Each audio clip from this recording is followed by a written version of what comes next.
Oh, wow. That's what we're doing? That's what we're doing now? I do want to say that the cowgirl on top of the hay bales, she had a fat ass. You could have left that up there just a couple more seconds. I was almost done. Wow. Jesus Christ, Val. Hey, I know, man, right? we're moving on up in the world, fellas. We're moving Yeah, up. that's pretty fancy. Man, I'm I especially like the picture of the Air Force guy working out. That shit was hilarious. Because that doesn't happen. He didn't find any pictures, any videos of them guys actually working or doing anything productive except for some tool bag outside pumping a tire. Like, that's the most work that dude did his entire career, was that one video, bruh. Wow. Shout out to the Chair Force. Love you guys.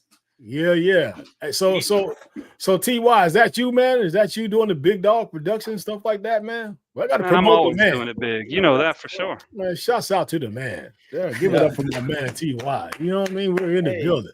He's hired. Yeah, for sure. Yeah. Matt, what's up, man? You look a little bit different today. You look a little fancy in the back, man. Where you at, bro? Oh, wow. There he is. Hey. Oh, you live in the studio with my man TY. Okay. Yeah, I get to see the behind the scenes, something about training that I'm going to have to learn how to do this one day. So I came by. Actually, the real reason is I just walked in the door because I had to go drop Becky off at a Avenged Sevenfold concert tonight. Oh, okay. That's a group? Yeah, it's a group. Oh, I don't know.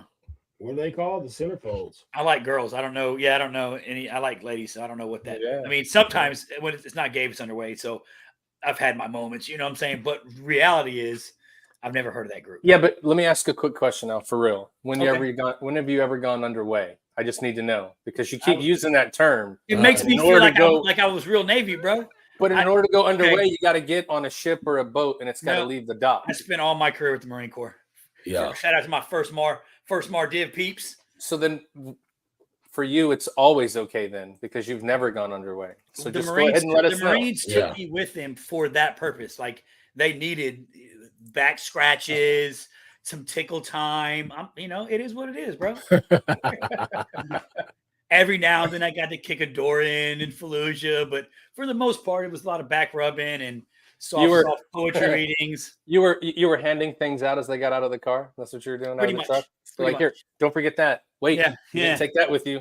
You might need it. It's important. I did a lot of reading for them. Like, there were signs that they just couldn't read, and I was like, I got it, fellas. That says "Do not enter." We're good, bro. Go the other way. So, well, man, going. I made it back from Mexico safely.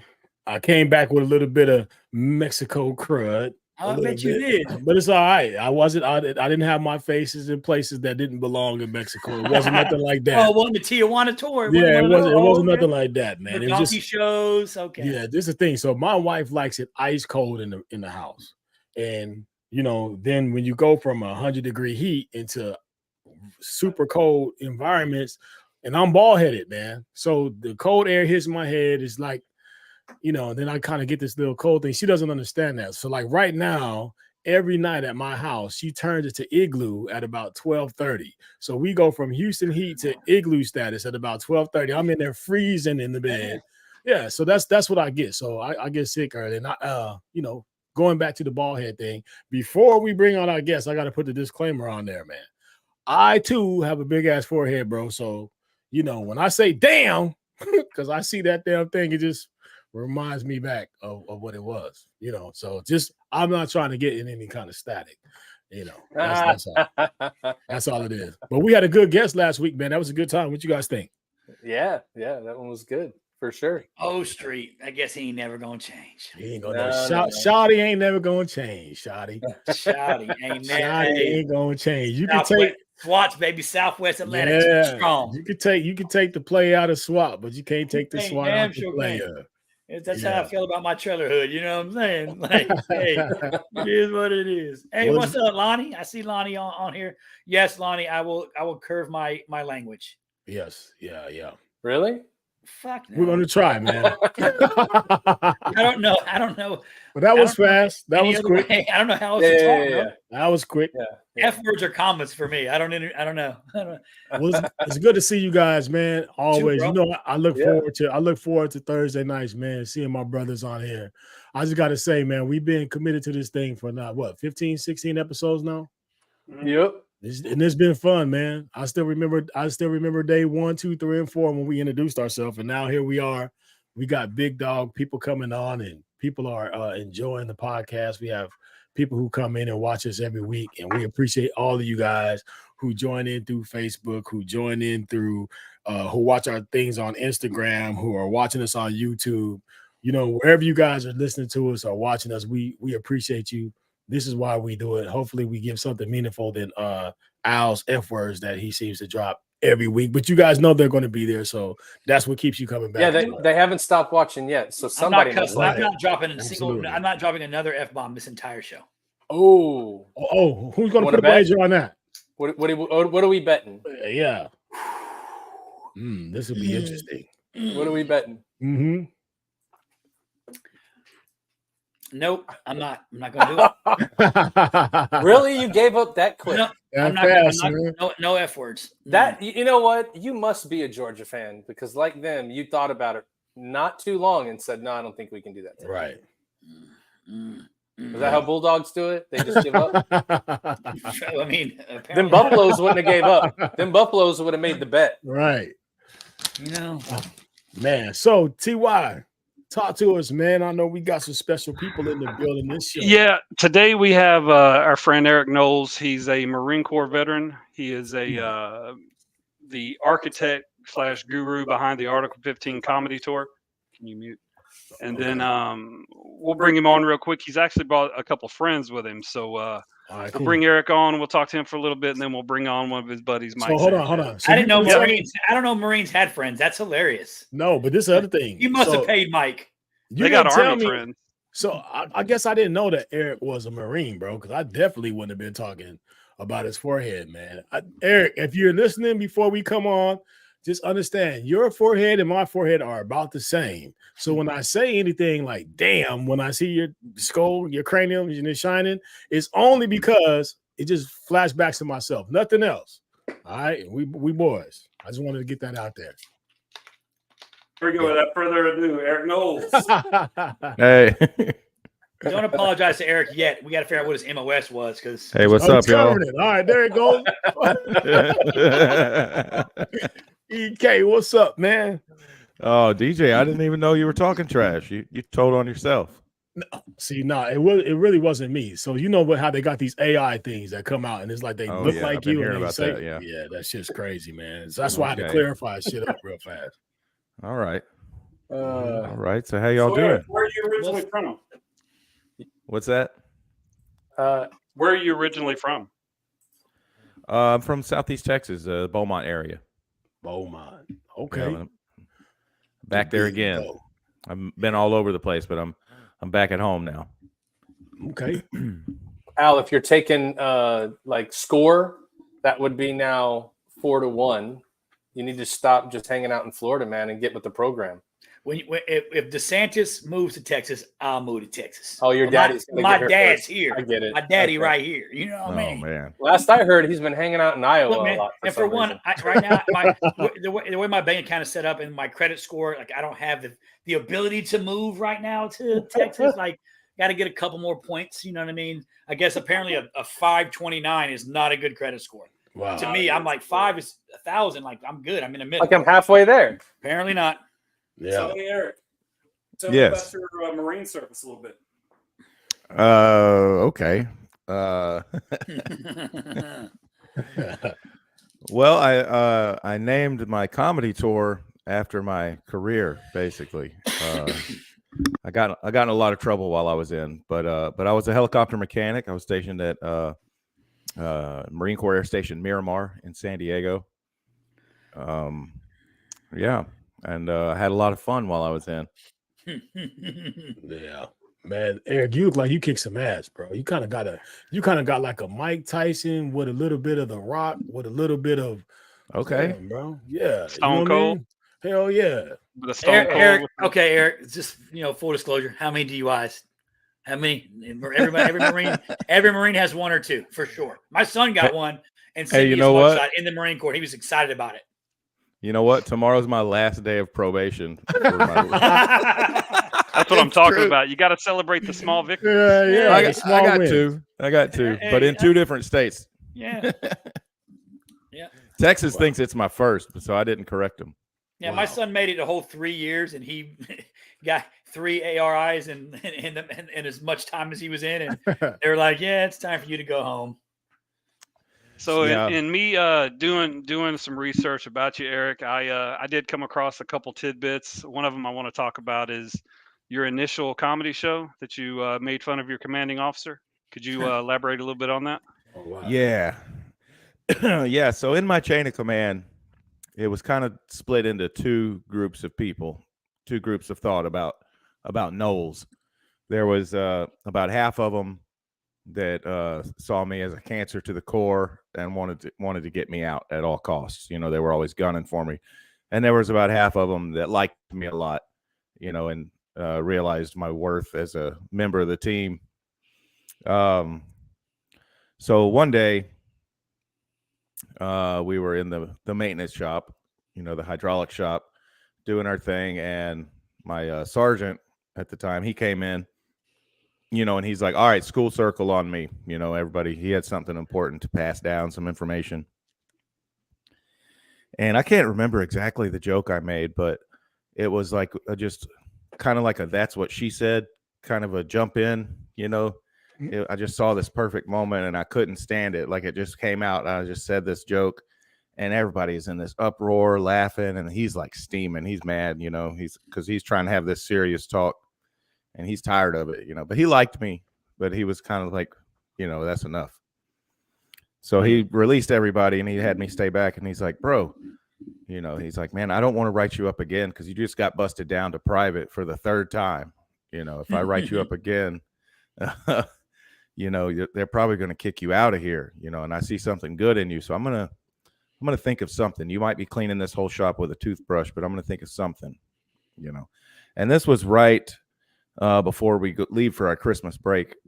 And every year we had a squadron Christmas party that was like mandatory fun. Like everybody has to be there and get counted. You got to stay a certain amount of time. And like, it's pretty lame, and like they have a talent show. And I had been to this thing a few times before, and the talent show was like the worst part of like sitting through it. 'Cause it'd be like, mostly like people's kids would come and like play the flute or do a poem that they wrote, or somebody be singing, and somebody wins $100. Well, that was my punishment. He signed me up for the talent show as a stand-up comedian. He's like, "You think you're so funny, you like to be funny, so now you have to do it," And I was on restriction. Like he said, I had just got busted down. What? Said, "Damn, restriction." Oh yeah, yeah. I was red badge of honor. Oh man, I was always on it. I was doing my 45 and 45. Back to back. Yeah. Yeah. My first couple of years, I was always getting in trouble, and the last 2 or 3 years, I straightened out and figured out how to, stay under the radar, stay out of trouble. And I started picking up some rank. But yeah, that was my first kind of getting thrown into the water with stand up. He told me that, and I was like scared. I was like, "Oh man!" So I had a week to prepare, but I took it seriously, and I started just writing jokes. I ended up just roasting the whole chain of command, all the way from Sergeant Santi Esteban all the way to the CO. And I just knew like either they're gonna dig it or like this is. I'm gonna get another 45 days. Yeah, I'm gonna go out with a bang though. Damn right. But they were all about it. Yeah. So did that pretty much plant the seed? Well, yeah, that became like after that, people that weren't there heard about it, and it like became like everybody. Like I started having fans, like people that I didn't even know would be yelling at me across the barracks. "Hey, Knowles!" I'd be like, "Who is that?" "Oh, you're the shit, Knowles." And I was like, "What?" And then like, so on Thursdays was, and I lived in the barracks, being a young Marine. Thursdays was field day, so we would all clean our rooms and then get drunk, and stay up late. You know, some of us, that's what I did anyways. A lot of us did. So Thursdays became like, after we were all done cleaning, people would kind of show up to my room and be like, Knowles, do that thing that you said about the gunny, you know, or do that thing. And it became like this every week thing, and the crowd got bigger and bigger. So it was like once a week I was doing a show, and I started writing new stuff. You know, they'd be like, do that thing again. I'd be like, no, I got new stuff. Check this out. You know, and I didn't even realize. And you never stopped writing from there, pretty much. Pretty much, yeah. That's you know, I did that in the barracks quite often, and then when I got out, I didn't do it anymore. But I rolled right into a DoD job as a helicopter mechanic, basically doing the same thing, working on CH-53s, you know, alongside other guys who just got out. But it was like, so we're still in the Marines, but we're fat now, you know, like it was just, it was a little more laid back. And those guys, I would always be just killing it at the lunch table, just joking around and always being the class clown that I've always been. And one day somebody brought me like a newspaper clipping that they cut out of the newspaper, and it said it was like for a stand-up comedy workshop at the local comedy club at the Comedy Store there in San Diego. And they all encouraged me, and I took the class, and we did this big graduating show, and they all came out, and that's when I learned, like, okay, so there is like an art to goofing off, you know, there's an art to this. And I started learning the nuts and bolts of stand-up and how it works, and then it just never stopped. Yeah. Eric, how long were you? Let's see these comments. Yeah, perfect evolution of come beer. up with some outlandish. Yeah. It's fucking awesome. What? How long were you in the Marine Corps total, Eric? 5 years and 5 months after stop loss. Yep. Yeah, so I got out in 2003, right when Iraq kicked off. Yep. And that was kind of a weird thing, because I had just made it to the end of I had a 5-year enlistment in aviation maintenance. So I'd made it to the end, and I had been in so much trouble already that, like, I remember I had about a month left, and they brought me in the office one day, you know, and they're like, all right, Noel, sit down, you know, you're going to be getting out in about a month, so we wanted to talk to you. And I'm like, cool, you know, and they're like looking at my jacket. They're like, well, you've been in a lot of trouble over the years. We just want to let you know, you know, if you get in trouble one more time before you get out, you might not get out honorably. You know, I was like, all right, well, thank you. You know, I'll be on my best behavior. And like, I remember walking out of the office thinking like, damn, like they didn't even mention re-enlistment. Like, okay. Wasn't even an option. Wasn't even like, an option. Can't be that bad then. Yeah, I better. Okay, I'll take this deal while I can. You know? But then we went to war, and that order came down, the stop loss. Yeah. So they let everybody know, you know, nobody was getting out. They froze everybody's orders. They let me know I was going to have to stay 6 more months. Yeah. Yeah, I was like, oh man, I don't know. Eric, at least you were here. They did that shit to us in country. Like they pulled us. We left. I think might have been Ramadi. We're in Kuwait in a swimming pool. Like it's over. I didn't call my wife. Like, Daddy's coming home. Kick Jody out the house. You know, get rid of the men. You know, clean up after him. Right, whatever. Go wash yourself up. Daddy's coming home. And 10 minutes later, they were like, "Bad news, fellas. Like we're hopping on a bird and we're headed back in. Like going back. Going where? We're back into where? Like a new country? Nope." And they did it to us too. So we got pretty much stopped in country like days before we were coming home for another 9 months. Here, wow. You're welcome, man. Yeah, right back from Fallujah to Ramadi. It was like, thanks, fellas. So yeah, I feel your pain, bro. Yeah. So you know what that's all about. So when did the comedy festivals and everything start? Like as soon as you got out, or was there like a respite period? I took a couple of years off from comedy, but you know, like I said, I was working as a helicopter mechanic, and once I got that first taste of stand-up, you know, that bug bit me, and I was like, man, I suck as a mechanic anyway. You know, I'm like, let's be honest. You know, I was like every day, like, okay, righty tighty, lefty loosey. You know, I was barely getting it, and so I was like, man, I'm gonna try this, and I quit that job. You know, which was like a big decision. My wife at the time didn't like it very much, you know, but I was like, man, I'm pushing all my chips into this. And I just started doing stand up as much as I could, you know, and at that point, I wasn't even making any money. Like I quit my job way too early. I should have kept it for a while, you know. But yeah, but I just started doing open mics and getting on showcases and working my way up slowly but surely. And it was a long, hard road, you know. What was your toughest challenge? What was your toughest challenge coming up in the comedy realm? Probably that I quit my day job too early. I got a little too overzealous, and you know, I saw some people kind of passing me up in the race just because they were a little more organized, or they came from money, or they had some money. You know, I didn't realize it takes money to make money. Yeah, you know, just being the young dumb kid that I was. So it was a long, hard road, and I was just, you know, doing it on a shoestring for a long time. And it would have been easier maybe if I'd have had a little money to have a website when I needed to have a website and just, you know, all those little things. But over the years, you know, I picked up some skills. I used my GI Bill to go to a graphic design school, and I learned how to make a website and how to do show posters and video editing. And I learned a lot of very useful things just from graphic design school.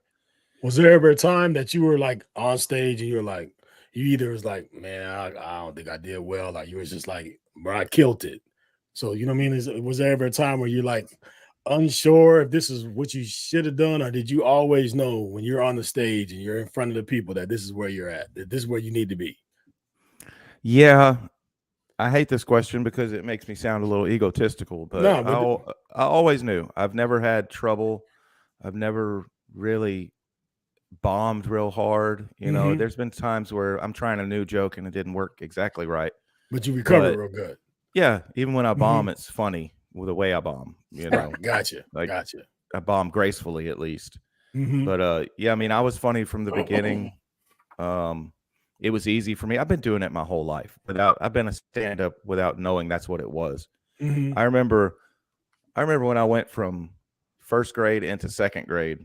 This is the first time I ever heard the word comedian, and I didn't realize what it meant. But it was the first day of second grade, and my first grade teacher walks in, and she sees me, and she tells the teacher, she's like, "Oh, watch out for this one right here. He's a little comedian." Yeah. And I was so offended because I thought like she was calling me an asshole or something. You know, I was like, I ain't no comedian. You know, and I went home. And I was like, Mama, she called me a comedian. She was like, you are a little comedian. Oh man, right. That's cool. That's funny. Yeah, I mean, that's been who I am my whole life. That's the way I deal with stress. Is to, you know, I was like a late bloomer growing up. I was a small kid in the class all the way to like sophomore, junior year, really. So that's the way I kind of kept bullies away. You know, when somebody was picking on me, I could turn it around on them and make them laugh a little bit.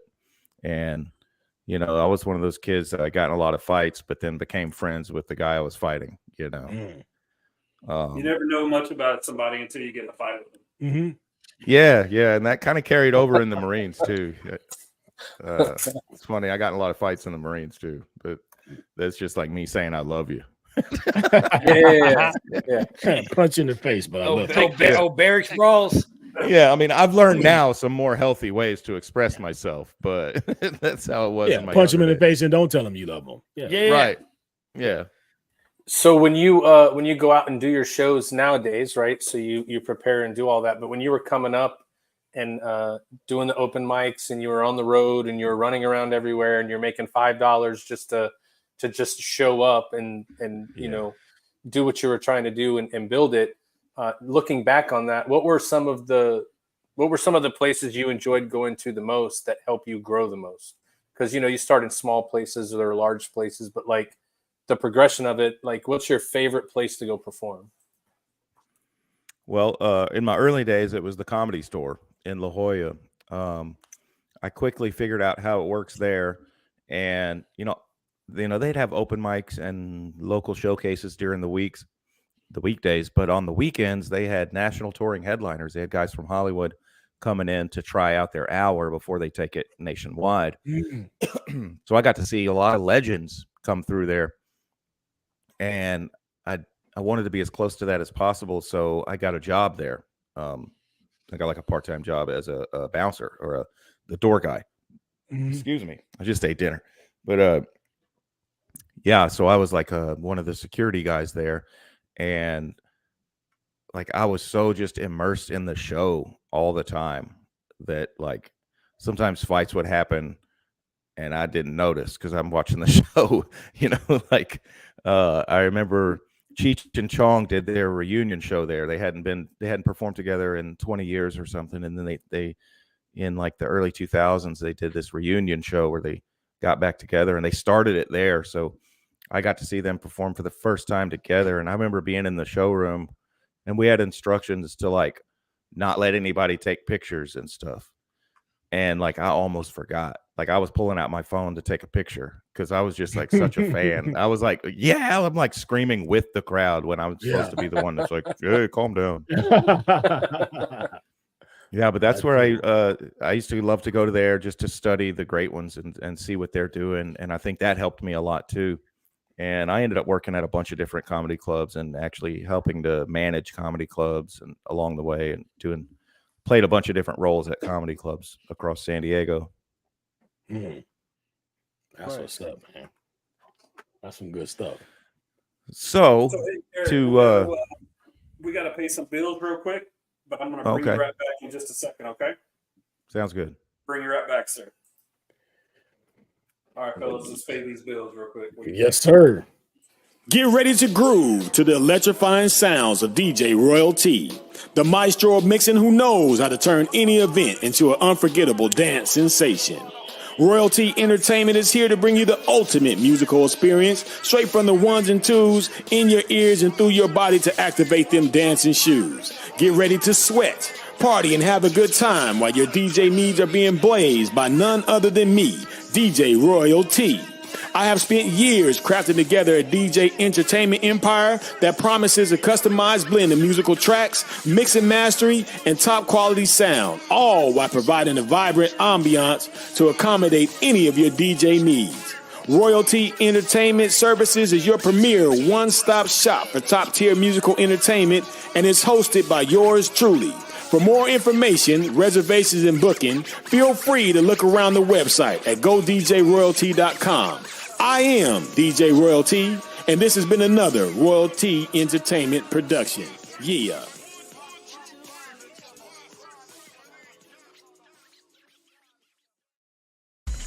Got Your Six Culture is a veteran-owned t-shirt company that's making a powerful impact, one t-shirt at a time. These guys are simply badass. Whether you're a proud veteran or a family member or a patriot at heart, you're going to find the perfect tee that speaks directly to your soul. But wait, there's more. When you shop at Got Your Six Culture, you're not just supporting veterans, you're supporting American small business. You're also supporting the dream of veteran-owned small businesses around the world, and these guys put heart and passion into everything through designing all their t-shirts right here in the USA, ensuring you have top-notch quality in every design that you purchase. Show your appreciation for veterans and first responders today, and head over to GotYourSixCulture.com and browse their amazing collection of products. And guess what? Our friends at Got Your Six have a badass treat special for our listeners. Use the code TRIPLETHREAT at checkout and get an exclusive 15% discount on your purchase. So show your support for our heroes of country and community. Shop at GotYourSixCulture.com right now. And don't forget to use the code TRIPLETHREAT at checkout for an additional 15% off. Hashtag same flag, same oath.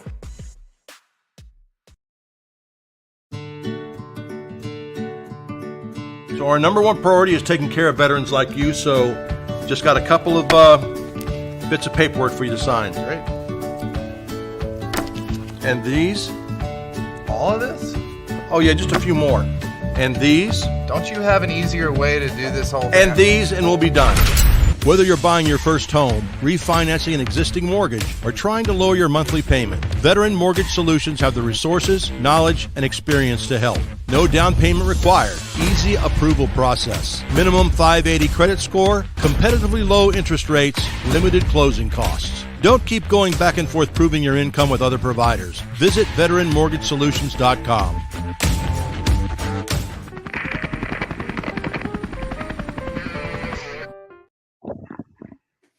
We totally have to change that picture of me with no beard.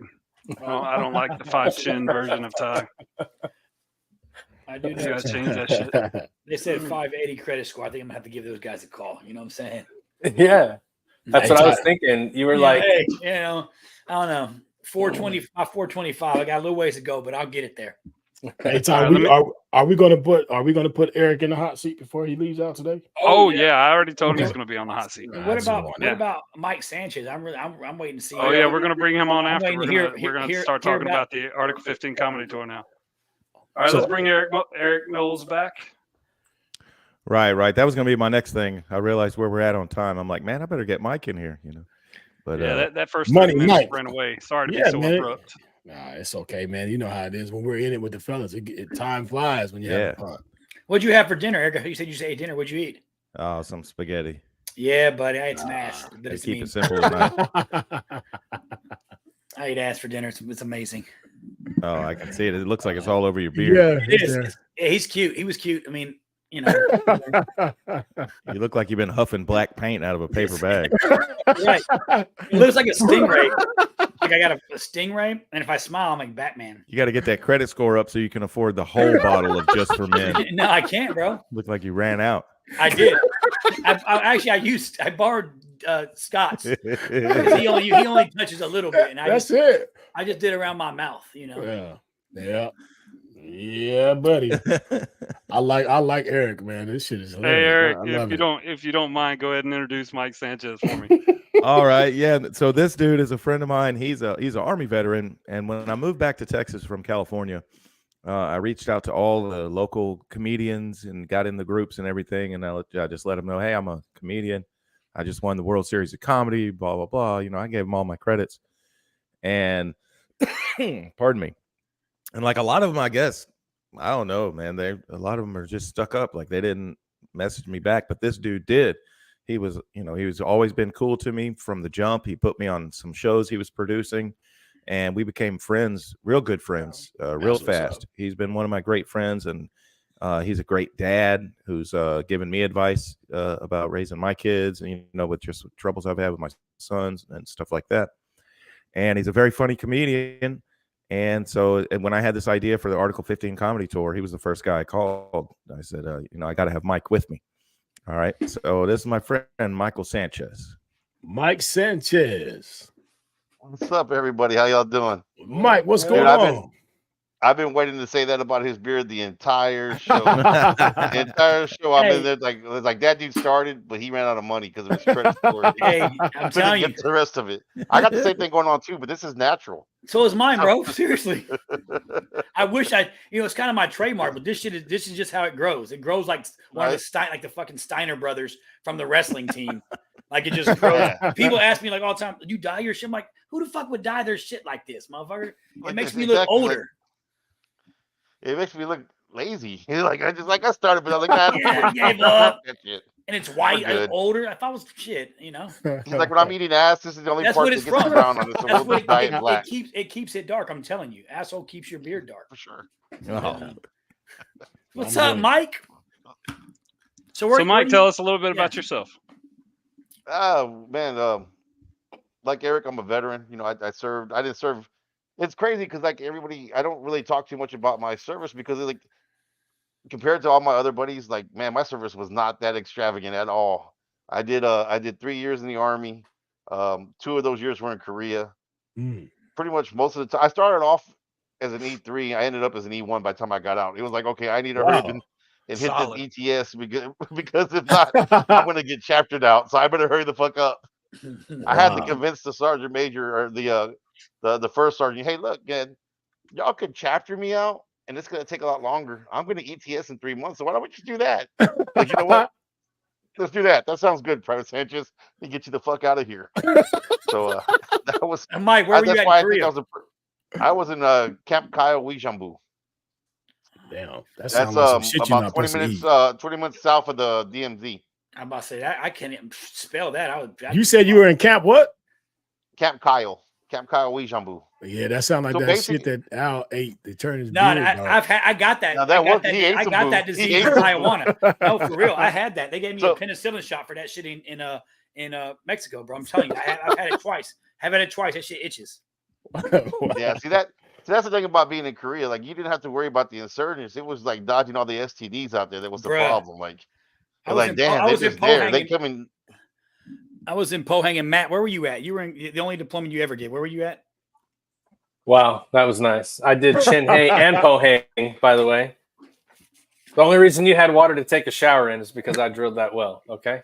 Y'all are way down south then, bro. In like the it was bad, bro. We visited though. They gave us rental vans to drive all over the country, which was a really great move, by the way. So, the interesting thing is, Uijeongbu is actually the city that MASH was based out of. Have you ever watched the MASH TV series? Yeah, it's right when you're coming in. It says "Welcome to Uijeongbu," which I didn't find out till later. I was like, dude, that's fucking cool. I was that is cool. I love where MASH was supposed to be at. And it's pretty much the same thing. It's mountains and a bunch of people that just, That's pretty awesome, though. Yeah, MASH. That guy Tony Farr, or whatever his name was, Farr. Can't remember his name, but he owns He owns a bunch of hot dog restaurants up in Toledo, Ohio. Believe it or not. No kidding. Oh, Klinger. Yeah, Farr. Yeah. He owns a bunch of hot dog places. So that's my kind of dude right there. I love hot right, dogs. bro? I like some glizzies in my mouth too. You know what I'm saying? So, Mike, how'd you get started with the comedy thing? So I got started in comedy a little later than Erik did. I mean, Erik, he had his mindset to what he wanted to do way earlier.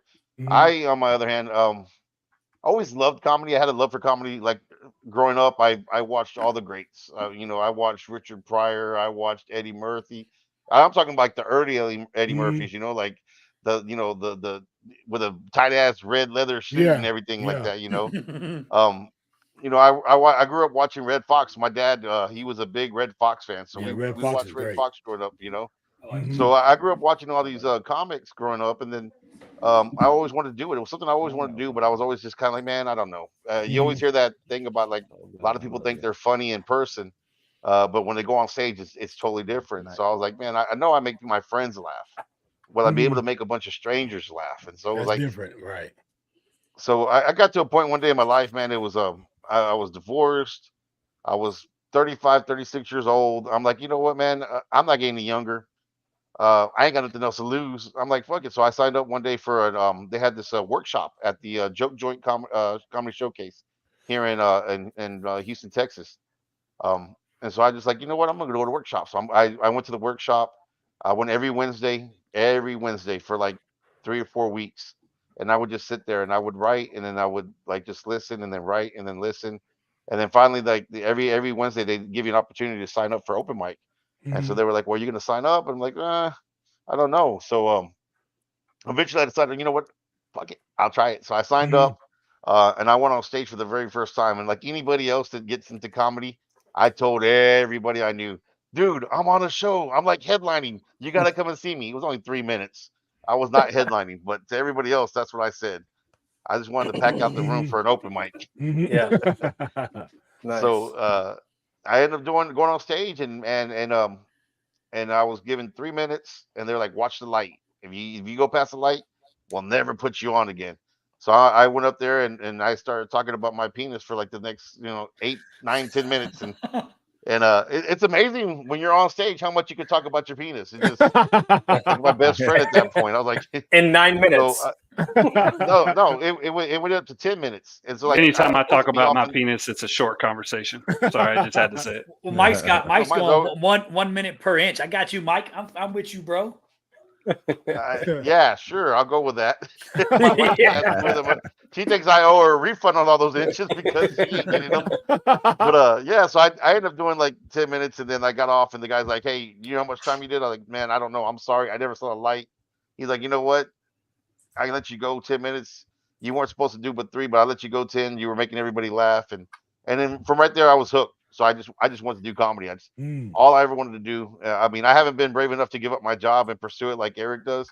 But then again, I'm not at Erik's level yet. I'm working at it. And Erik's really been a great mentor to me. And man, like I said, like he said, it's funny because Ty and I were talking earlier before the show, and I told you about the story about I told you the story about how Erik and I met. And so it was just really cool to have Erik come in and tell you the exact same story. So I was like, see, I'm telling the truth. We met, like, it was one of those things. we were both kind of outcasts in the Houston market. We were just damn. I didn't know I was an outcast, but all right. Damn. I mean, basically that's what it was like at that time. Yeah. I mean, we weren't getting the opportunities that was given because there was a hierarchy of comedy. Like, you know, all these people hung out together and then they just booked each other over and over and over again. Yeah. So at that time, I was like, fuck it, I'm gonna start my own shit. So I started the Just Us Comedy League. And I started booking my own shows and everything like that. So when Erik reached out, I was like, well, hell, man, he won the 2016 World Series of Comedy. He's got to be funny. So I reached out to him. I was like, hey, if you want to come do the show, we got you. And like I said, I put him up with one of our headliners. I brought him in as a feature, and man, he killed it. He killed it so hard that the headliner was like, man, Mike, why would you do that to me? Why did you put that man in front of me? Now I got to follow him. Yeah. And dude, he had his work cut out for him. Oh yeah. And it's been ever since I've worked with Erik as much as I can. Like he said, I feel like I'm glad he considers me a good friend like I do. We've been working together. He's given me lots of opportunities to grow in this industry. So, man, yeah, it's been great. It's been really good. I've been blessed. Veterans taking care of veterans, per se. Even though you guys, that might not have been the staple of why you guys joined together, but it's just a natural thing of how that happens, man. How we have a natural knack to take care of each other. Yeah, we have that natural instinct to just like help each other. I think if a lot more people had that instinct, man, this world would be a lot better. Oh yeah, absolutely, you know? Absolutely. I know. So speaking of helping each other, I know we're going to talk about the Article 15 comedy tour, but Erik, do you want to talk about that for a few minutes and see how did that come to fruition? I know this is your brainchild. Yeah. So I came about this just because, after COVID hit, they shut down all the social gatherings and comedy shows. So it wiped out my calendar to where I just had to start from zero. And it was the same for every other comedian. So once they lifted all of these mandates and everything and started opening shows back up, it was like a rush of every comic in the nation just beating down the doors of all the comedy clubs and everything. And it was really hard to be competitive and to get booked that way. So I was just trying to think like, well, maybe I can just make my own lane. And so over the years, I've learned that I love performing. I've gotten to go perform for the troops quite a bit. I've been back over to the Middle East twice as a comedian. And I formed a group called the Veterans of Comedy for a while. And that's still going, but this is like a side project for me. But we entertain the troops and do fundraisers for veterans. And that's always been my favorite kind of thing to do. And I was trying to figure out, well, maybe I can go entertain the troops again. I'll call up Armed Forces Entertainment and then like it just went off. Like maybe I could put on a show at a VFW. And so I sent out some emails to some VFWs around Texas. And the response was just amazing. They were like, yeah, we'd love to get people in here. And, and then it just started putting two and two together, and it just started making sense. Like this could be a win-win. Nobody else is trying to get booked at VFWs, and there's way more VFWs than there are comedy clubs. I mean, shoot, like exponentially. So the light bulbs just started going off, and it just made sense because this is a way for me to give back to the people that serve their country. And like, in a way, like I told you, I had been in so much trouble. I was a real knucklehead when I was in, and this is like my way of redeeming myself, to go back and I can help veterans. I can help VFWs. We can raise awareness for veteran issues because people don't understand. And this is a way to bring civilians and veterans into the same building. Yeah. And so that they can kind of learn about each other. So the civilians and, non-veterans can learn about, some of the issues that we face just with transition alone from military to civilian life can be shocking and really hard on us. And, there's even the more serious issues of PTSD and veteran suicide, which is at 22 a day, which a lot of people don't know. That's that. A lot. Yeah, that's almost 1 an hour. I mean, I say this every time I do a podcast because it's crazy to think that by the time we're done with this podcast, we'll have lost one more. Right. And I'm a firm believer that laughter is healing. Laughter is the best medicine. I mean, I know it is. It's gotten me through some of my darkest times. And military folks, we're no stranger to that. you know, that's how we kind of deal with trauma, and that's how we whistle through the graveyard when there's, you know, dirty work to be done. We're making dark jokes all the way through, you know.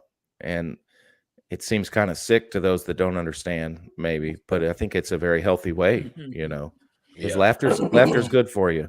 And sometimes as veterans, we forget how to laugh. You know, we get bogged down in the depression of the transition and of the loss of our friends, you know, just not being around them. We miss that camaraderie that can never be replaced with, you know, there's nobody will ever understand like the real bond that we had with our brothers and sisters when we were in. And then one day you walk out the gate for the last time and it's over, you know. And that kind of thing is really tough, you know. So that's what this Article 15 comedy tour is for me. It's a way to bring laughter and healing to veterans and civilians, and to kind of bring the community together in all of these little towns that we're going to. So it's like now I'm on fire. Now I've found my purpose. Now I'm not just trying to get booked to make money.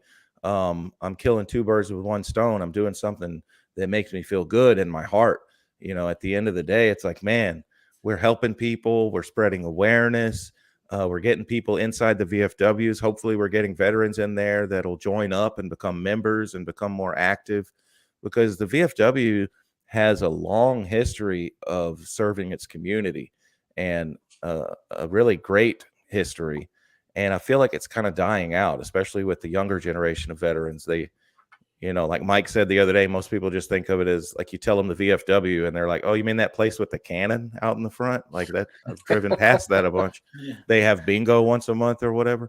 Like, but there's more to it than that, or there can be, you know. Marines, we like to go have a beer every now and then, but like there's a bar in there. They got some excellent prices too, man. They do. I'm gonna tell you right now. I was in Mexico. Cheapest ones in town, man. Yeah, I went to Mexico. It's like $11 for a beer, and I'm like, hey, wait a minute now. Wait a minute. What store are you in? And there ain't gonna be no young college kids in there acting stupid, Tulum, man. Yeah, I mean, it's chill. Like like I've gotten to the age where I want a chill bar to go to. I can't stand being in a loud club and all this new music that sucks. Like, man, we're old school. Yeah, like I stopped asking what rap lyrics meant after ski. I'm out. Yeah. The only one I know is ski. Ski. But after that, the other ski. I don't know that one. I don't want to know about that ski. I know Yin Yang Twin ski. Little John, ski. But this other ski. No, I'm good. Girls aren't supposed to say ski. No. Well, I mean, nowadays, I mean, you just never know. I don't even know what There's you're a lot of talking skiing about. going I'm on. so happy. Thailand, I knew girls that ski-skied. I'm just going to throw that out there. Oh, man. But they didn't say ski. No, but I mean, they definitely ski-skied. I'm just, They were skating ping pong balls. the most beautiful woman I've ever seen skiing. You know what I'm saying? Oh, man. Oh, you got tricked. Yeah. I mean, he thought it was a woman. I kind of wanted to be tricked. Maybe I don't know. I don't really know. What was going And on. once you're there, it's like it's rude to not finish. You're both feet in. Whoa. Like, fuck it, dude. You know. Well, I will tell you, Eric, man. You said some very powerful stuff in that, because finding your meaning and giving back to the veterans and doing the stuff that you're doing, that's amazing, man. And I think, you know, for us on the podcast, we really want to highlight and feature people with that mindset, because like you said, there is more to it than money when you're trying to figure out what it is in life that you're really destined to do. And I'm just happy that you found something that makes you feel good, something that gives you relief, gives you the sense of being able to give back. And I'm sure the people who come to your shows love it and admire it because it's passion. You're not doing it for anything other than what your heart is leading you to do. And that's going to make you naturally funny, because you've already had that since a kid. You've already been naturally funny. And I always say it is that the two most important days that people have in their life is, you know, when they're born and they figure out why that happened. You know what I mean? And now it seems like you're figuring out why it's happened, and you knowing what you're meant to do. And we just promote it, man, and want to know how we can keep you in the light, and where can we find you, and how can the people watching be in contact with you to see what you're doing out there? Well, I appreciate all of that, man. Yeah, It really does feel good to have a purpose and to be doing something worthwhile. And if this is something that the listeners and the viewers want to get in on, I would encourage you. You can find all of our stuff on our website at article15comedy.com. And the best way to keep up with us is to just send us a message. If you go to the contact, there's a place where you can send us a message, and then we'll have your email. And when we come to your town, we'll make sure that and we'll keep you abreast of all the cool things that we're doing, because it's more than just comedy shows. Really, this is something this is a journey that you're gonna want to witness. I can already tell this thing's gonna get huge. I'm getting requests from all over the country, all the way from New Hampshire to Hawaii and everywhere in between. Wow. But for right now, I'm just doing Texas. And but like I said, it's more than just comedy. We're going on side adventures. We're making lifelong friends with all these people that wherever we go. The president, or what do they call it? The commander of the VFW in Cal Allen invited us to go to his family ranch. He wants to take us hunting and everything. We're going to bring a camera crew out there and just document all of that stuff. There's just all kinds of cool stuff that you're going to want to see.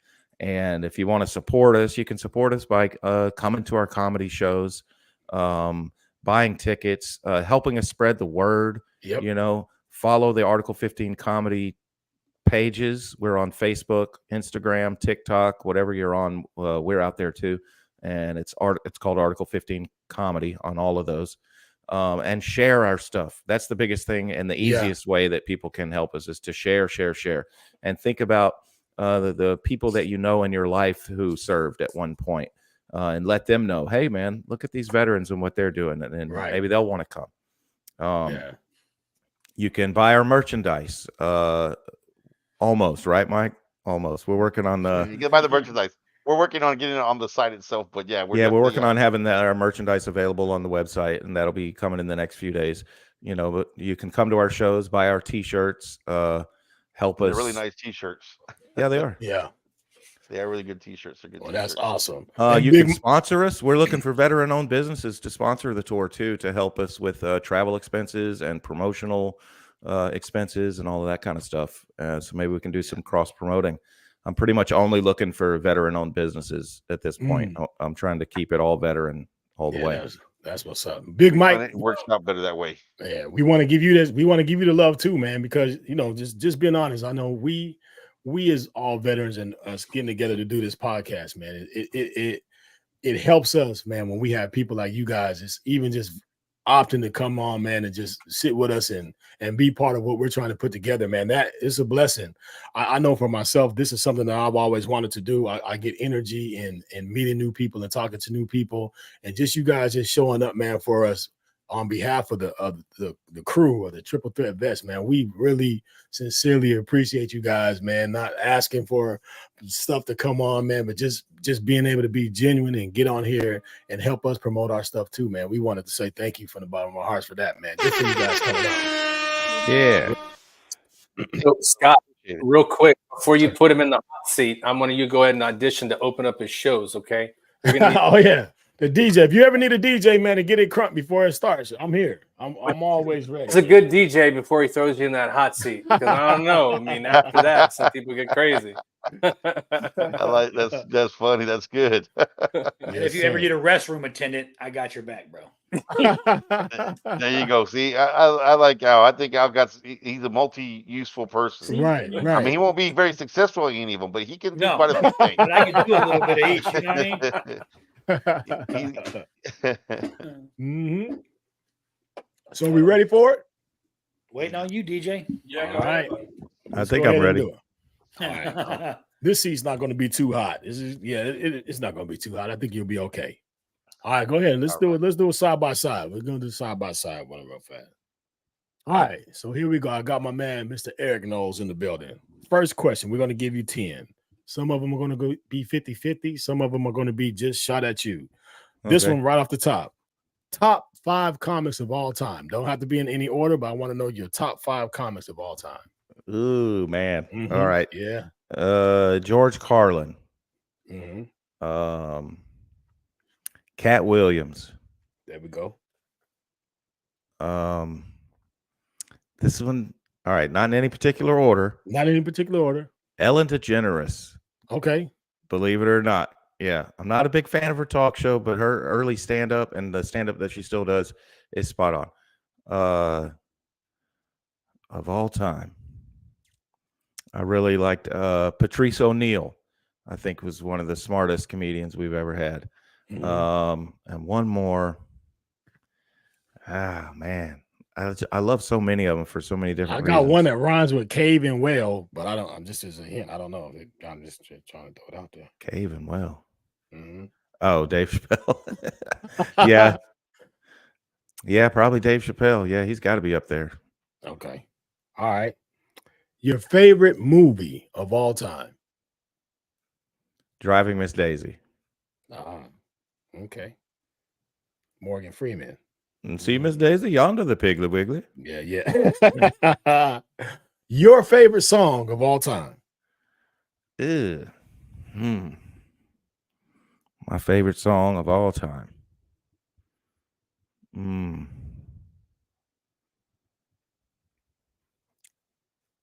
Oh man. Yeah, it's hot. It's hot. That got kind of hot quick. I'll Fly Away. Okay. Who sings that? Everybody. It's just like a church song. Okay, I'll Fly Away. Gotcha. Okay. Yeah. Your favorite female crush of all time? My wife. Okay. That wasn't a trick question, man. No, you mean like celebrity crush? If it's the wife, celebrity crush, I don't want to have any problems. I don't want you to have any problems in the hot seat. I don't either. I have a great wife. I'm very in love with her. That's your wife, so it can't be your crush. Okay. But it could be. But no, you know what? For sake of purpose of the show, wife, we're gonna stay with the wife. Yes. Thank you. Yeah, Erik Knowles' wife, we love you wherever you are. He loves you too. Yeah. True. I'm not trying to get him in any trouble. Just in the hot seat. Okay. What would you say is your worst habit? My worst habit? It used to be smoking. I quit smoking. Shots out for quitting smoking. Yeah. Give me some horns, Ty. No, that didn't work. Okay. That was the wrong damn horn. There you go. All right. There we go. All right. There we go. Yeah, smoking was definitely my worst habit. Gotcha. What is your best attribute?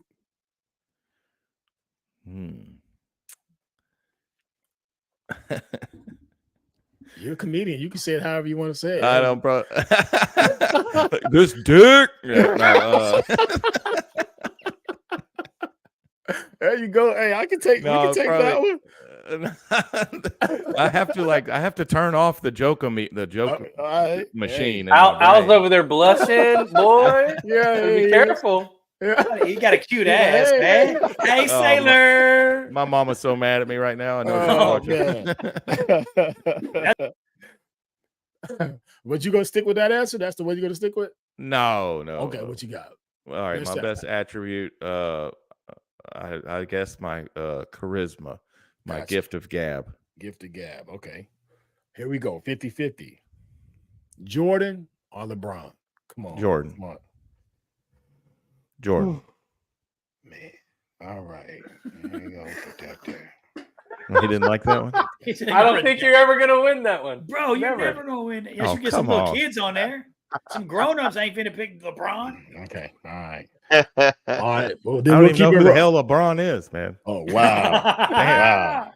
Wow. I hear he's an up-and-comer. Oh, wow. Wow. All right. Here we go. This one right here, Ty. Let's get it. I have faith in him. Michael Jackson or Prince? Come on, Prince. Erik. Go count it. Boom! Gotta be Prince. Oh, man. What? Prince could play the guitar. He could play any instrument that he ever touched. And you know what he didn't touch? Little boys. Little boys. Oh, man. He didn't touch this dick. That's cold-blooded, man. That's cold-blooded. Yeah. Okay. Loyalty or respect? Loyalty. Why? Because you can fake respect. People fake respect all the time, and they don't really mean it. But if somebody's loyal, you'll know that for sure because you'll see the fruits of it. I like the way you did that.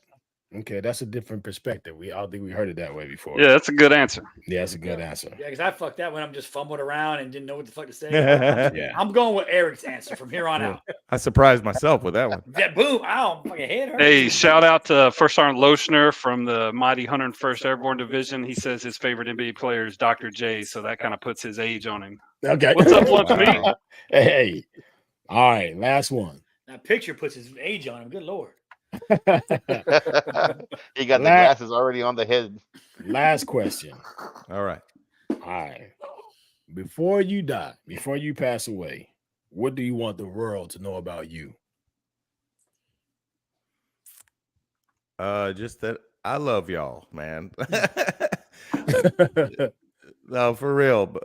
I want everybody to know about me that I just wanted everybody to be happy, and I just want everybody to feel good and to feel good about themselves and where they are in life, and just to know that if you stick with it, everything, all the bad stuff will pass. I like that. I like that. So give him something, man. He's made it through the 10. There you Top go. 10 in the hot seat. So I feel enlightened. Do we have any bonus questions for Mike over there, DJ? You got any bonus material? We can't let him get out of here without getting in the hot seat either. In and out or Whataburger? Whataburger. Don't start that, Eric. Don't start that. You already know how that's gonna go. So Mike, I'm just gonna give you the three important ones. Well, right. You know what? I'm gonna give you some of these. What's your top 5 comics of all time? My top 5: Eddie Murphy, Richard Pryor, Joe Coy, Dave Chappelle, and you know what? This comic, he was one of the guys that inspired me, so I'm gonna go with Alex Raimundo. Okay. He was one of the original Latin kings of comedy. He's the one that showed me that Latinos could do stand-up comedy for mainstream. So yeah. Okay. And now he's your friend. Yeah. And now he's my friend. Exactly. Yeah, that's so dope. cool. How dope is that? We work together quite often, and we actually he pushes his tequila with Ron White. They have a #1 tequila, so it's kind of cool to be able to do all that now. All right. So we used to call my son Tape Top. Yeah, Tape. All right, I'm gonna give it to you. LeBron James or Michael Jordan? Nah, I'm just gonna be different, and I know you want this, so I'm gonna go with LeBron. I had his shoes. I never had Jordans, but I had some LeBrons. Okay. So I'm gonna go with LeBron. And that's the only reason, because I had his shoes. Okay. Hold up, Scott. I've given a much more complex answer for that, and you're going to let him get away with just because he likes his shoes? Hey, his shoes suck. No. At least he was willing to come alongside for this is the thing, Ty, and I don't want to steer off, but I'm just going to ask this one question to everybody on here, right? Everybody says Michael Jordan, but this is the question I have. In basketball, what was Michael Jordan the best at? In basketball, not the fanciness, not the tongue hanging out. What was, even if you look at the stats, what was Michael Jordan the best at in basketball? Winning, scoring the basketball. He's not, because LeBron James has more points than Michael Jordan all time. Oh, I thought you meant like, what is he the best at? What is his best attribute? So when we look at it, numbers, right? Can LeBron dunk from the free throw line? Yes, he can. Yeah, but how many? So I'm not good with basketball, but how many championships LeBron won? It doesn't matter. He's not the I'm best asking, at that. I said he's good at winning, like those big trophies. LeBron has 4. This is them. It's pretty good. But he's not the best at that, because Robert Horry right now is the best at that. He has 9. Well, we're not talking about Robert Horry. But that's what I'm saying. I asked the question. Okay, I'll say Jordan was more loyal. He didn't jump teams. You guys are opening up the pot. I just asked the one question. Fighting. What's the best at? It's not rings. It's not scoring. I don't like that. I'll be honest. I don't like basketball, and I just don't like LeBron as a person. I think he's a fucking entitled dickhead. So I always pick Michael Jordan. I do. I think he's an asshole. So Michael Jordan's not a dickhead. Michael Jordan's the same dickhead. Growing up, he wasn't. You know what I mean? I'm an old man now. So I don't. Back in the day, I just like Jordan. I think basketball is a weak punk sport too. I don't care about basketball. I suck at it. Look how little I am. So I don't like it. But I just go with Jordan because he's Jordan. And fuck. That's all. Hey, look, Eric, that's why I like you, Mike. That's why. Now this is something there. Now that we can't, it's one of the Trinity that we can't talk about on stage anymore. You can't do politics, you can't do religion, and apparently you can't do basketball. No, you can't. Yeah. And that's gonna start a whole fight. You're gonna lose the whole fan base behind that shit. No, fuck that guy. He didn't like Jordan. Okay, so we'll skip basketball, Mike. Let's go to boxing. Mike Tyson or Muhammad Ali? Ooh, you know what, dude?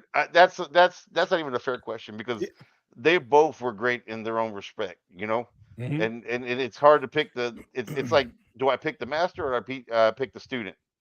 I mean, you really couldn't. I don't think you can pick between the two because Mike credits everything that Mike is to Muhammad Ali. He modeled himself after Muhammad Ali, so I can't pick. There's not a way to pick between the two because they're both great. Gotcha. They're both great, so it wouldn't be a fair pick between those two. I think I'd be doing a great injustice to pick either one of them. Scott, yeah. May I interject here for a second? Yes, sir. Absolutely. All right. So I didn't want to bring this up because I figured it would take too long. But I'm gonna go ahead and say it. So the reason Michael Jordan, you're echoing, can you mute real quick? Oh, yeah. So the reason Michael Jordan is so much better than LeBron James to me is because Michael Jordan is the best at changing the game of the NBA basketball. He absolutely changed the game from when Dr. J was the man, Bob Cousy was the man, Bill Russell actually has 11 championships, so he's probably the best at winning championships, right? So the Celtics team, they all played as teams. Michael Jordan elevated the game, changed the game, made people start playing offense and defense. He was the most complete, best player at every aspect of the game of all time. Until, here's what I'll tell you about LeBron James. LeBron James is he's the biggest scorer in NBA history, and he's 6'8" and 230 pounds, and he can play just as good as Michael Jordan. So the only difference is the fact that Michael Jordan innovated and changed the game, and LeBron, just like Mike Tyson emulating everything Muhammad Ali did, you can't tell me that LeBron James did not emulate Michael Jordan. So that's why Michael Jordan has always won. And then to me, the closest copy is Kobe Bryant of Michael Jordan. So he's 1A, and then LeBron James is like maybe 1AA. That's how good they are. But here's what I tell you: everybody in the NBA today is better than about 99.9% of everybody in the NBA in the 80s and 70s. Some of the 90s teams were rough. Yeah. But I'm telling you, that's my take. That's why Jordan is the best, because he changed the game the most. Well, this brings me back to my thing is, what did Michael Jordan do that Scottie Pippen didn't do? And what did Michael Jordan do after Scottie Pippen? And what did Scottie Pippen do after Michael Jordan? The answer is nothing. But my answer to this is LeBron James, no matter where he goes, he has won everywhere that he's been. You can't take away a winner chicken dinner. That's what he is. He's got the most points than anybody who's ever done it. He can consistently play better at every position except for the center position than anybody who's on the court right now. So when you talk about change the game, you have to change the game when you got a point guard that's as big as LeBron James, a shooting guard that's as big as LeBron James, a number 3 that's as big as LeBron James, a number 4 that's as big as LeBron James that can take over the game at any time. Michael Jordan and Scottie Pippen together were the best duel in basketball history. When Scottie Pippen left Michael Jordan and he went to the Wizards, oh, great, Michael Jordan didn't win a championship. When you took Scottie Pippen away from Michael Jordan, oh, great, Scottie Pippen didn't win a championship. You take LeBron James away from anybody and put him with anybody, he's going to win a championship. Case closed. The man is great. Right. And he proves it when he jumps. I don't know if that's case closed. When he jumps teams to teams to try to get better players. But I get it. But I get it. When he buys championships. When he buys championships. He's the best agent in the history of the NBA. Best looking guy. He's the bald head and the. I'm forgetting listening to all this thing right here. Everybody forgets Dennis Rodman. Heck yeah. That's my favorite player. Let's go. I like Dennis. Yeah, Dennis was a rock star on the field and on the court and off the court. He was a rock star. All right, I'll be the white guy. What about Larry Bird? Come on, you guys. Larry Bird. Hey, what about him? Larry Bird was a beast. Now I'm telling you, when I was growing up, Larry Bird was the man. I used to love to watch Larry Bird play. LeBron James better than Larry Bird. Yeah. But I mean, it's an opinion. It's opinion. So I don't think there's a right and wrong. I guess it depends on what you look at. But when I look at, if I had to have my sons emulate somebody, I will more have them emulate LeBron James than Michael Jordan, only because nobody talks about the gambling. Nobody talks about all the other stuff that he had going on off right. court. He had better press for sure. Right. When Jordan you look at did. LeBron James and Barack Obama are probably the most clean-cut African Americans that I know in history that have no dirt on them, right? So I'm riding with them, but I understand. You know what I mean? I understand. But with that being the case, today with social media, yeah. I mean, but you know what? To be honest, you were watching LeBron James high school games when the NBA was going on because he was that good. You were watching. You saw him. They used to break on the commercial and show him in high school games while the NBA games are on. Like, this kid is amazing. And then he went to the Cleveland Cavaliers with nobody and was amazing. I hope LeBron gets eye syphilis. Man, when Eric gets on the stage at the Tomball VFW, he is just for you. He is going to have something in his set that's going to obliterate LeBron. I want to be there. I'm. You know what, Eric? Don't be surprised when you see me on your set, man. I'm gonna come and watch you guys for sure, man. I love comedy, so I'm gonna come check you guys out. I think Deion Sanders and LeBron James are cuddle buddies. That's what I think. Well, look, no better time to tap right into it. We're on the topic of sports anyway, and for the sake of our fans that's watching, I see Megan Carr's in, Lonnie's still in with us. Yeah, let's go ahead and get into it, man, because this last week of football was pretty cool. College, and I think the Broncos are playing right now, but I'm not watching that trash. Somebody, what's the score, man? Just hurt my feelings while I'm here. It's going to be a lot to a little, probably. Yeah, I'm gonna look and see, man. My Broncos fell off, man. It's not a good year to be a Bronco fan again. I'm gonna check it out. Just like the car, they just break down. Oh yeah. So look, I got a good one. That I heard. You guys might have heard this one, but it's a knock-knock joke. 16-0. You guys kind of touched on it a little bit, so I'm gonna say the knock-knock. You guys say who's there? All right, knock-knock. Who's there? Who's there? Little boy blue. Oh no. I already know this one. Little boy blue who? Michael Jackson. Michael Jackson. That was for you, Al. That was for you. That's Al. why I chose Prince. Yeah, there you go. All right, last week, week 6, Alabama did beat Texas A&M 26-20.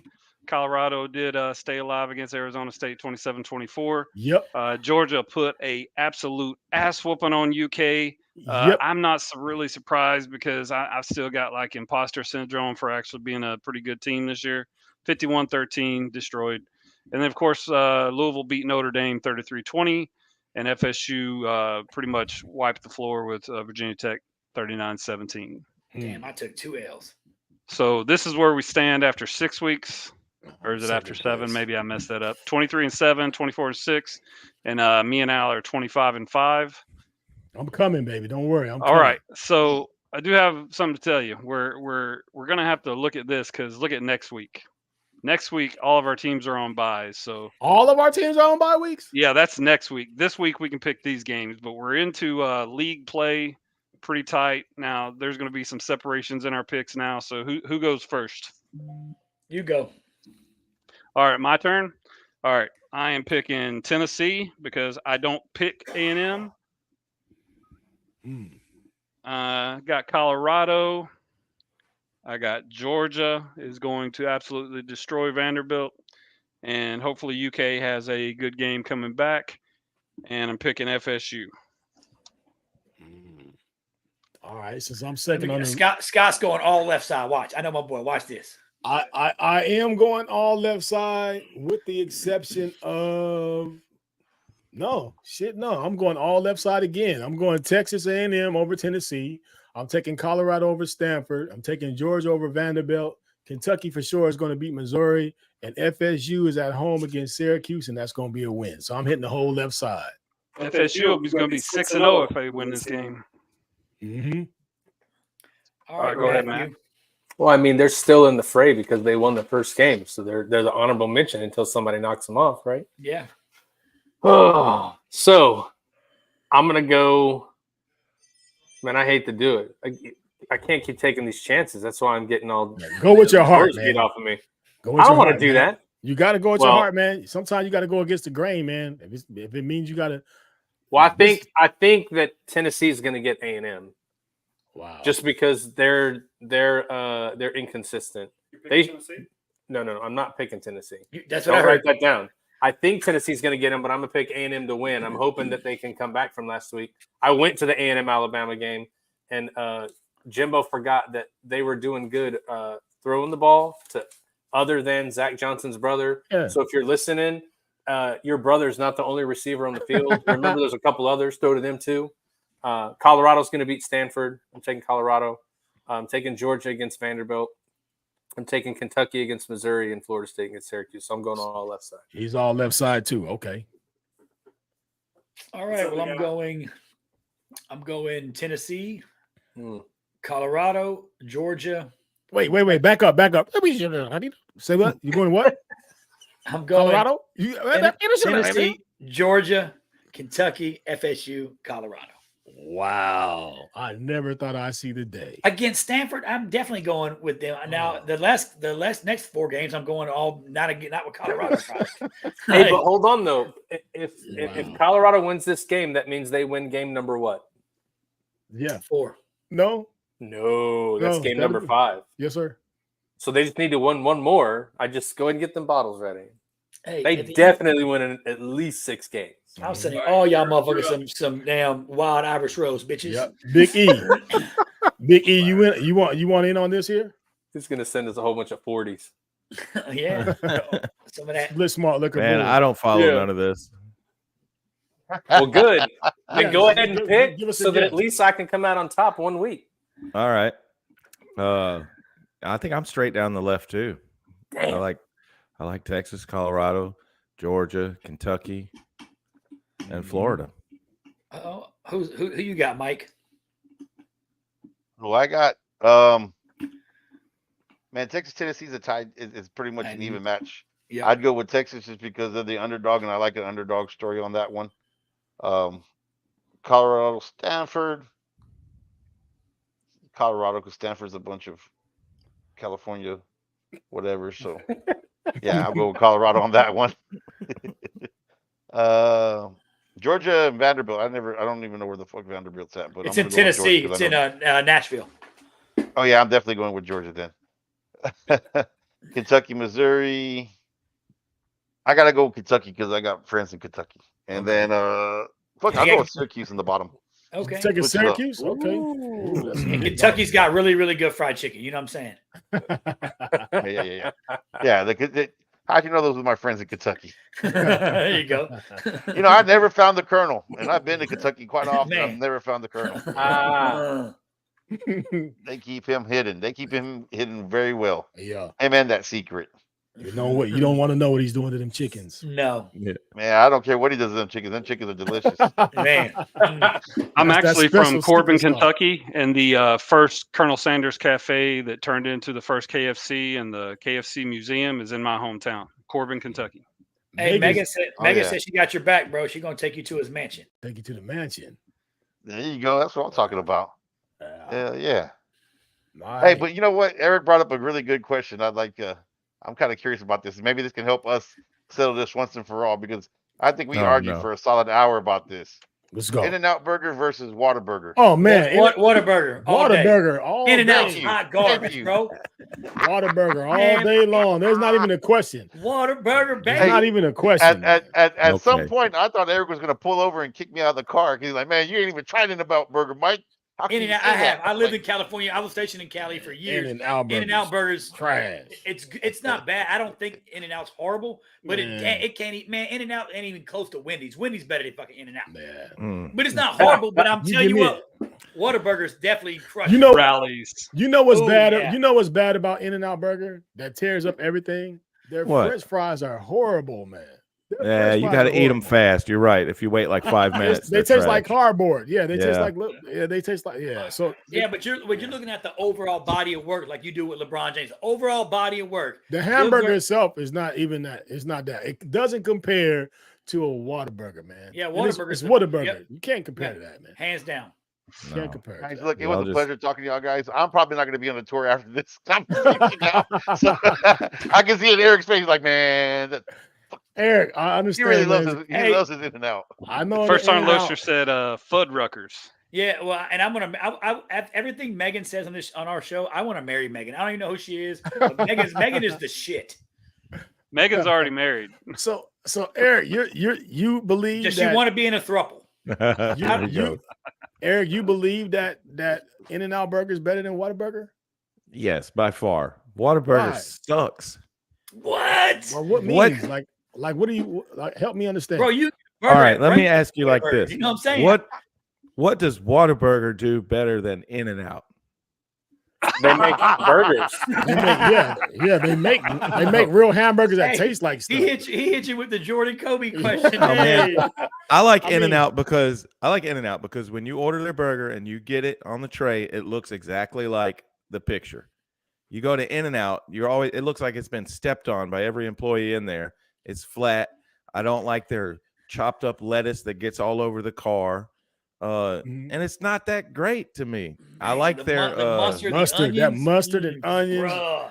No, I don't even. Eric, they'll throw a fried egg on your burger if you ask it, bro. They do, man. They put jalapenos on your burger. They'll put down guacamole, bro. Man, listen, bro. I had Whataburger today. I had chilies.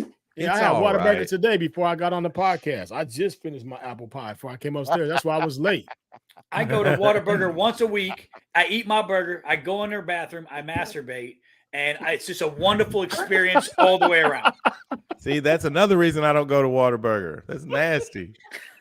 Hey, I do. You and thousands of other people go in there. Get all that grease on your hand, and you can't. The difference is at In-N-Out, they masturbate in the burger. So I mean, there's a difference.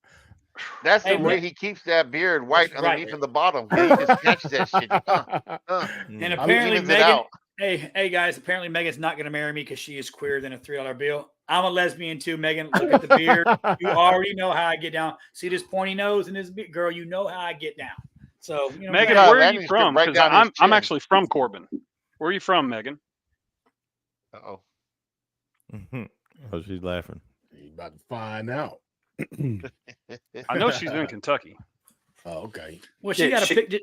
Yeah. So if you guys don't remember, though, Louisville. Megan and Willis on here are part of the Homefront Sit Rep podcast. They're the guys that we met a little while ago. Yeah. So they do a podcast for veterans up in Kentucky. And you guys should check them out. They had a pretty good show here. This last one, they were talking to a guest that does another podcast that I was listening to it. And they're pretty good. They're entertaining, but she's funny. Wait till you and her talk in person. That's now. Cool. That's going to be a good. We need to bring the tour out that way. Yeah. So question for Eric and Mike. Now that you've been on our podcast show and you met the fellas, what do you feel? What you rate us on, man? We need an honest opinion. What do we do well? What do we need to improve on? What did you like? What you didn't like? Man, y'all got a good vibe here. You can tell that you guys are good friends, and it feels natural. That's why I jumped right in and started roasting dude about his beard. I could tell that you guys could handle it. Yeah. I really like what you guys by better motherfuckers. Yeah. I got my notebook and I'm ready. Let's go. Yeah, we're gonna start a show similar to this with our Article 15 team, and I hope it looks like what you guys are doing. I hope make sure you get that kind of chemistry. Send us an invite, man. We'd love to go in there and crash the show. Absolutely, we're gonna do that. That'll be a lot of fun right there. Yeah, getting the whole group. I mean, you guys got a lot of high energy, so I'll bring y'all the make it In-N-Out. inviting. So I enjoyed it. Yeah, like I told Eric before, if you need any help with anything, I'll be more than happy to help. Yep. I'm going to be reaching out.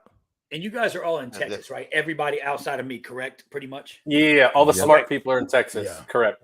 Yeah. They get that credit score up so you can get out here. I'm trying, dude. I'm trying. I got child support checks, baby mamas, baby daddies, all this shit going on around me. Yeah. Well, that's even better. That's a better way to get to Texas. You're right by Mexico. You can escape all of that. You just got to jump back and forth every now and then. You got to look for it. I'm just saying. Smuggler. Somebody said the F word. No, Al hasn't talked the whole podcast. That's why he didn't say it. So I'm over there quiet and hiding. So who let it out? Did I let it out? I don't know. Oh, I was fucking me for sure. Okay, cool. Good. That's what's up. Well, man, Florida. Again. That's what the F word was. The F word was Florida. Somebody let Florida out. Yeah. Well, just know you guys are always welcome to come back, man. It's been a blast. I enjoyed every minute of it. You guys coming out, man, and appreciate you guys showing us some love, man, always. Absolutely. Well, thanks for having us. It's been a pleasure. Yeah. It's been a lot of fun. That's what's up. So, Article 15 comedy tour with my man Erik Knowles, and also we got my man Mike Sanchez in the building. This is the Triple Threat Vet podcast. We're out here live. Everybody out there in the land that's watching, you guys have been blessed to be in the room with these two great young men. We were happy and blessed to be able to share the podcast with them as well. I will give you a notion of caution. Please, please, please, whenever you get a chance, don't eat ass like Al Hero. Save your beard. Save your beard, ladies and gentlemen. You want to say you want to keep your marriage alive and keep your girlfriend or whatever you have, Abby, you better eat that ass. This dude, like I'm with Eric. Hey, Megan, Carl, we love you. Lonnie, David, all you guys who come in and send in comments, we appreciate you. This is the Triple Threat Vet podcast. I am your man, DJ Royal T. You have been blessed to be in the room with my man, Erik Knowles, Mike Sanchez, my big dog, Ty Cobb, Matt Johnson, and our hero. Any last words from my man, Big Erik? You got the road to hear. Oh, sorry. I was reading the comments. Oh, it's me. Yeah, it's all Any you. last words? I don't know, man. Just thanks for having me, and we'll see you out there. Y'all come see us somewhere down the road. Absolutely. My man, Big Mike Sanchez, anything that you want to send out to the people out there? Yeah, man, just come out and really, this is not only just this is a labor of love, man. So come out, support us. If you can't make it out to support us, man, hit up our website for sure, article15comedy.com. We've done a lot of work on it you can follow the entire journey on there. We're posting, updating pictures, videos. There'll be behind the scene footage on there. You can get our merchandise. So if you can't make it, go on to onto our website and subscribe. And man, we appreciate everybody's support. We appreciate you guys having us on here. Sure. We're gonna keep on doing it as long as we can. Absolutely. Hey, TY, I know you have put some stuff on. Do we have anybody coming out in the next week or so, 2 weeks? Absolutely. Future guest here. We've got next week Command Sergeant Major retired Rich Woodring, the 716th MP Battalion. He was the Command Sergeant Major for the Military District of Washington and Pentagon. He was also the Military Police Corps Regimental. So he'll be on next week. We'll be talking with him about a lot of things. And then on 2 November, we'll have Laura Murray, the founder of the Rescue for PTSD. She'll be on to talk about her organization that will get you a service dog. You can foster a service dog, or they will train your pet to be a service animal. So she'll be 2 November. Yeah. Yeah, and then right after that, we got our guys, Chris Rudolph and Christian Stover, coming on, talk about Navy recruiting and being in the military and what they're doing with life after. I guarantee you, though, for everybody watching, Christian probably has the beard, but Rudy don't look like that. You're going to be surprised when you see him. Yeah. All right. What else we got? That's it? All right. So, real quick. Yes, sir. I just wanted to tell everybody out there, we're in October. October is that month where, almost everybody knows somebody that has dealt with breast cancer. And so I'm wearing a shirt today that one of our sponsors, Got Your Six. They've put one together. We have this shirt. We're going to have a secondary shirt. We're going to sell these. We're going to raise money to give back to Susan G. Komen. So if you see it on the website, go out, purchase it. 25% of the shirt goes to funding to help people with breast cancer. So see it, like it, buy it, share it with your friends. Just all the support, we'd appreciate it. Absolutely. And like my man Eric said, every 22 minutes, somebody that is a veteran is subdued to suicide. So we want to always bring awareness. If you see something that doesn't look right, doesn't feel right, doesn't seem right, speak up, say something. Let's keep each other alive out here. We've been through enough already. The last thing that we need is to lose another brother or sister in battle. And the battle is suicide. So if you know something, speak up. You know what I mean? That's right. My man TY, is there any last words that you have for the people on the show? Yeah, hey, Eric and Mike, y'all stick around after we go off air here. I want to talk to you once we go off air, please. Cool. All right. Cool. My man, Big Matt J in the building. What you got to say? Oh, he's gone. He just chopped out. He's out. Nothing. Yeah, he said nothing. He ain't saying Hey, nothing. he put some prepaid minutes on his laptop. Sorry, bitch. My man Al Hero, what you got for us, big dog? Nothing, bro. I'm good. Salute. All right, I am your man, DJ Royalty. This has been another episode of the Triple Threat Vet Podcast. I love you guys. Make sure you tune in next week. For everybody who's watching, we love you. Keep doing what you do. Make your next day be your best day. We love you, and we out of here. Peace.